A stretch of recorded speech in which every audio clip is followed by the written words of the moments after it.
കിച്ചണിൽ കയറേണ്ട ടൈമിനാണ് ഞങ്ങളുടെ വീട്ടിൽ ഇങ്ങനത്തെ ഫുഡ് ഐറ്റംസ് ഒക്കെ ഉണ്ടാക്കുന്നത്. സാധാരണ പുട്ട് തന്നെയാണ് മാക്സിമം പോകുന്നത്, അതാകുമ്പോൾ പെട്ടെന്ന് കഴിയുമല്ലോ. അപ്പോൾ ഇന്ന് അമ്മ ഉണ്ടാക്കാൻ പോകുന്നത് ചിക്കനും സോയാബീനും ഒക്കെ വെച്ചിട്ടുള്ളൊരു കറിയാണേ. അതിനാവശ്യമായിട്ടുള്ള എല്ലാ ഇൻഗ്രീഡിയൻസും എടുത്ത് വെച്ചിട്ടുണ്ട്. അതിനായിട്ടൊരു പാൻ അടുപ്പത്ത് വെച്ച് കടുകൊക്കെ പൊട്ടിച്ച് ഇഞ്ചി വെളുത്തുള്ളിയുടെ പേസ്റ്റ് ഇട്ട് പിന്നെ നമ്മുടെ തക്കാളിയും പച്ചമുളകും ഒക്കെ ഇട്ട് നന്നായിട്ട് വഴറ്റുന്നുണ്ട്. അതിൻ്റെ കൂടെ നമ്മുടെ സവാള ഇട്ടിട്ടുണ്ട്. എല്ലാം കൂടെ നന്നായിട്ട് മിക്സ് ചെയ്യുന്നുണ്ട്. പിന്നെ ഉപ്പൊക്കെ ഇട്ട് കൊടുത്തു. പിന്നെ കയ്യിലുണ്ടായിരുന്ന എല്ലാ മസാല ഐറ്റംസും കൂടെ ചേർത്ത് വെച്ച് തട്ടി കൊടുക്കുന്നുണ്ട്. ഇന്ന ഐറ്റംസ് ഒന്നുമില്ല, ഏകദേശം വീട്ടിലുള്ള എല്ലാ മസാലകളും ഉണ്ട്. മല്ലിപ്പൊടിയും മുളക് പൊടിയും മഞ്ഞൾപ്പൊടിയും ഗരം മസാലയും അങ്ങനെ എല്ലാ ഐറ്റംസും ഉണ്ട്.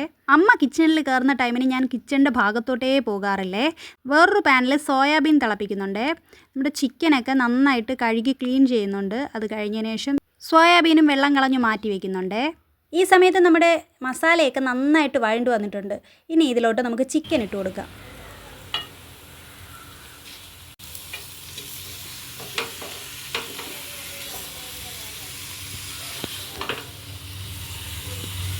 എല്ലാം കൂടെ നന്നായിട്ട് മിക്സ് ചെയ്യുന്നുണ്ട്. പിന്നെ നമ്മുടെ സോയാബീനും ഇട്ട്. ഞങ്ങളുടെ ചാനൽ ആദ്യമായിട്ട് കാണുന്ന കൂട്ടുകാരുണ്ടെങ്കിൽ ഒന്ന് സബ്സ്ക്രൈബ് ചെയ്യാൻ മറക്കരുതേ. പിന്നെ കൂടെയുള്ള ബെല്ലൈക്കണും കൂടെ എനേബിൾ ചെയ്ത് കഴിഞ്ഞാൽ ഞങ്ങളിടുന്ന വീഡിയോസൊക്കെ നോട്ടിഫിക്കേഷനായിട്ട് കിട്ടുന്നതാണേ.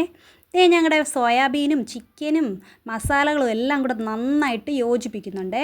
പിന്നെ ഇതിലോട്ട് ഇതുവരെയും വെള്ളമൊന്നും ഉപയോഗിച്ചില്ലേ.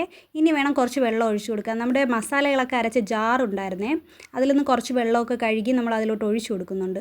ചിക്കനും സോയ ഇട്ട കറിയും ഏകദേശം പരിപാടികളെല്ലാം കഴിഞ്ഞിട്ടുണ്ട്. നമ്മൾ കുറച്ച് നേരം അടച്ചു വെച്ച് വേവിച്ചായിരുന്നേ. അതിൻ്റെ കൂടെ നമ്മളിതാ പൂരി ഉണ്ടാക്കുന്നുണ്ട്.